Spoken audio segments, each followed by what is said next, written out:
Hello student, good morning. This is Sandeep Kumar Singh, your SST teacher.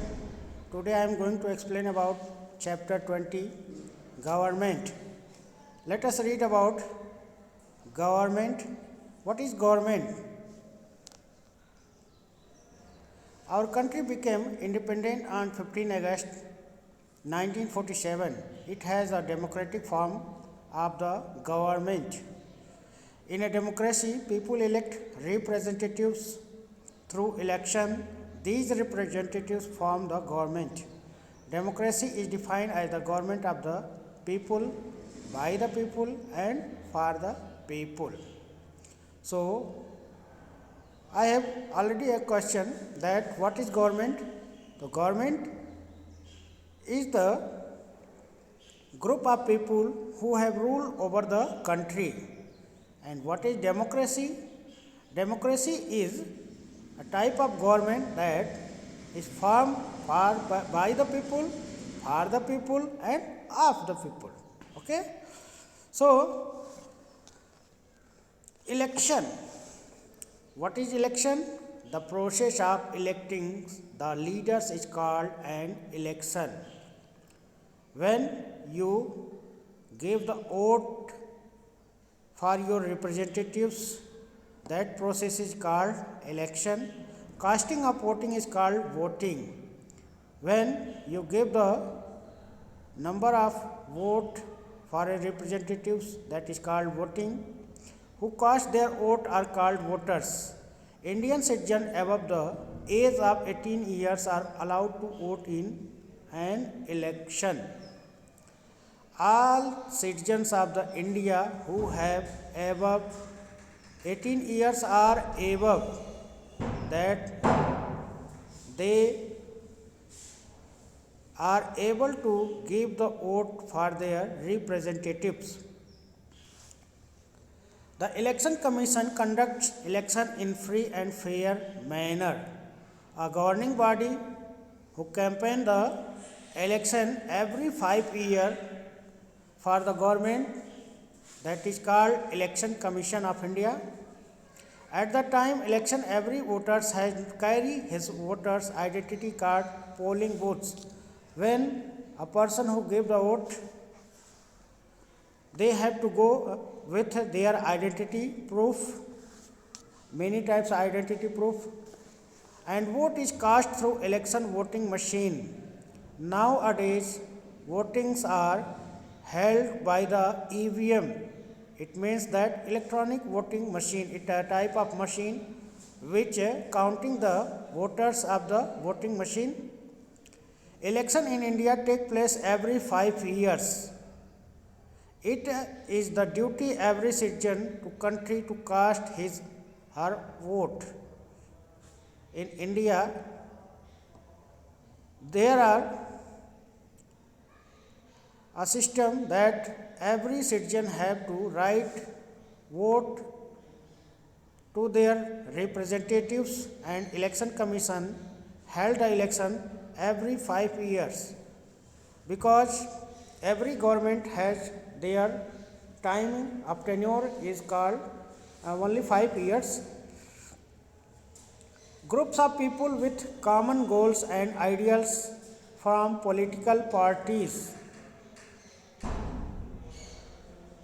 बहुत सारे जो political party होती है जो एक विशेष विचारधारा को लेकर के चलते हैं. There are many political parties in India. At the time election representative of these political party contest elections. Bharat में बहुत सारी पॉलिटिकल पार्टीज़ हैं, जैसे कि आपने नाम सुना भी होगा. भारतीय जनता पार्टी, बहुजन समाज पार्टी, आम आदमी पार्टी, समाजवादी पार्टी, राष्ट्रीय कांग्रेस पार्टी. बहुत सारी पार्टियां हैं जो हर चुनाव में अपने अपने तरफ से चुनाव में भाग लेती हैं, और जिस पार्टी का सबसे ज़्यादा रिप्रेजेंटेटिव्स यानी सबसे ज़्यादा संख्या में सदस्य अगर चुन करके आते हैं तो गवर्नमेंट उन्हीं का बनाया जाता है. They are known and candidates, यानी जो चुनाव लड़ते हैं, जो रिप्रेजेंटेटिव्स चुनाव लड़ते हैं, चाहे वो व्यक्तिगत रूप से लड़ते हो या किसी पार्टी की तरफ से लड़ते हैं, वो रिप्रेजेंटेटिव्स कैंडिडेट कहलाते हैं, उम्मीदवार कहलाते हैं. The candidate who get maximum number of vote win the election. और जीतता कौन है? सभी उम्मीदवारों में, सभी कैंडिडेट में who have gain the large number of voters, यानी जो सबसे ज़्यादा वोट पाते हैं वही विजेता घोषित होता है।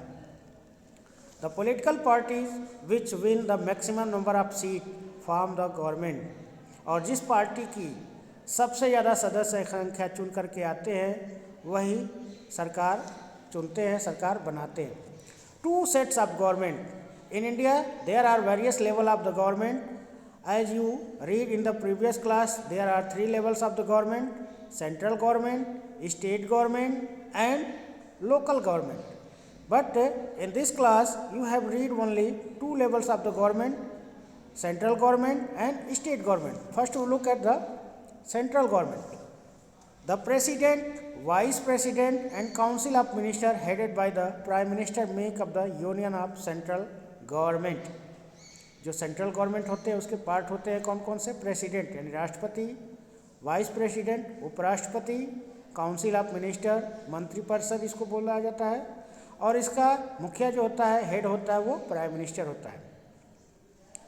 The parliament is the main law making body of the country.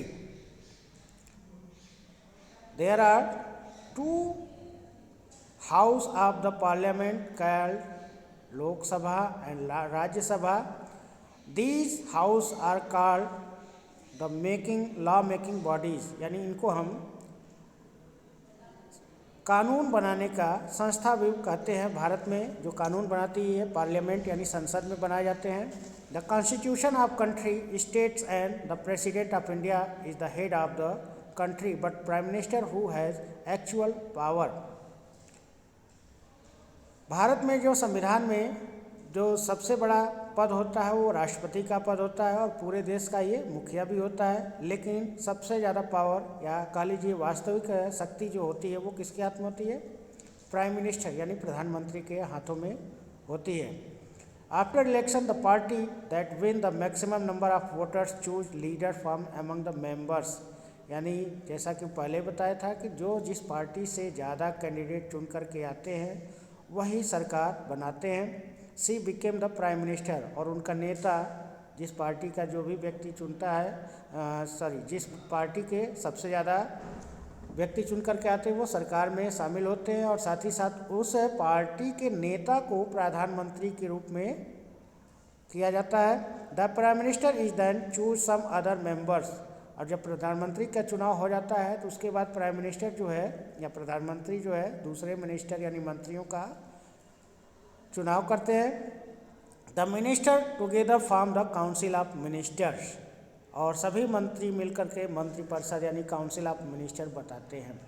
The state governments, election are held in every state to elect the state government. जैसा कि सेंट्रल गवर्नमेंट में चुनाव होता है, सेम प्रक्रिया, वही प्रक्रिया जो है राज्यों में भी होता है। उसी तरह से हर 5 साल में चुनाव होते हैं और जिस पार्टी के ज़्यादा मेंबर्स चुन करके आते हैं वही सरकार बनाते हैं। A state government consist of the governor and council of minister headed by the chief minister. राज्य का सबसे बड़ा मुखिया गवर्नर यानी राज्यपाल होता है, और जबकि सारी शक्ति गवर्नमेंट की पावर जो होती है वो चीफ मिनिस्टर यानी मुख्यमंत्री के हाथों में होता है। The governor is highest authority of the state, see he appointed by the president. राज्य का सबसे बड़ा मुखिया गवर्नर यानी राज्यपाल होता है, और ये किसके द्वारा नियुक्त होता है? प्रेसिडेंट यानी भारत के राष्ट्रपति के द्वारा नियुक्त किया जाता है। The state legislative assembly make law for states. अब जब राज्य का चुनाव हो जाता है तो लेजिस्लेटिव असेंबली जो होते हैं वो राज्य के लिए कानून बनाते हैं। After the election the party that get maximum number of vote from government a member of the state legislative assembly known as MLA। जो आप राज्य के लिए सदस्यों का चुनाव करते हैं इनको हम MLA करते हैं, यानी फुल फॉर्म इसका होता है member of legislative assembly.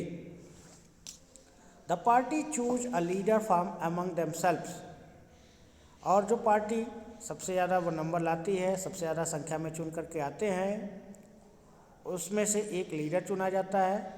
He become the chief minister, वो मुख्यमंत्री बनता है या बनती है।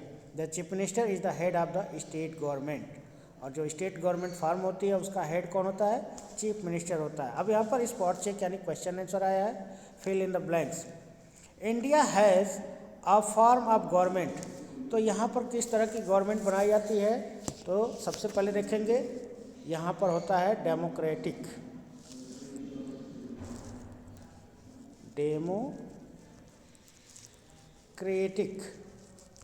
ये कीम है, डेमोक्रेटिक यानी लोकतंत्र सरकार होती है।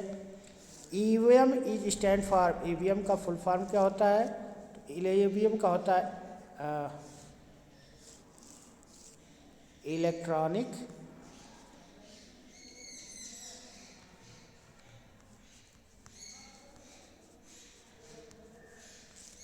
Voting machine, electronic voting machine. Next है आर हेल्ड एवरी 5 ईयर्स, हर 5 साल में क्या होता है, तो हर 5 साल में क्या होता है, इलेक्शन यानी चुनाव हर 5 साल में होते हैं। Okay, next question is India has set of government, तो कितने सेट के गवर्नमेंट होते हैं, तो 3 लेवल्स के होते हैं, लेकिन आपके बुक में दिया है 2, तो यहाँ पर आप लिख सकते हैं, सॉरी 2 लिख सकते हैं। ओके, 2 भी लिख सकते हैं। नेक्स्ट आते हैं जुडिशरी यानी न्यायपालिका के बारे में अब देखते हैं। There are separate system of judiciary in country, ensure all citizen the country follow the law and every get justice. इसके अलावा एक जुडिशरी यानी न्यायपालिका होती है जो ये सुनिश्चित करती है कि सभी नागरिकों के अधिकारों के कानूनों का पालन किया जाए और साथ ही साथ अधिकारों की रक्षा भी किया जाए। The Indian judiciary is divided into 3 level, Bharat की जुडिशरी सिस्टम या न्यायपालिका जो है 3 भागों में डिवाइड है। The supreme court are the national level, at the national level, जो राष्ट्रीय स्तर पर जो न्यायपालिका है उसको हम सुप्रीम कोर्ट बोलते हैं।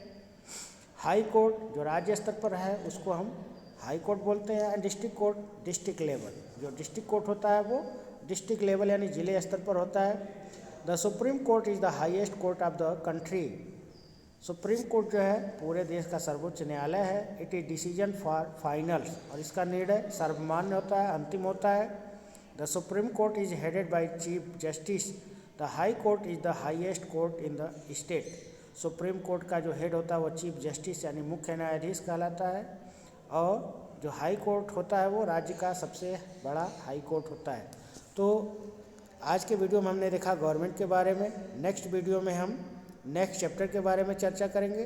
तब तक के लिए धन्यवाद, thank you, have a nice day.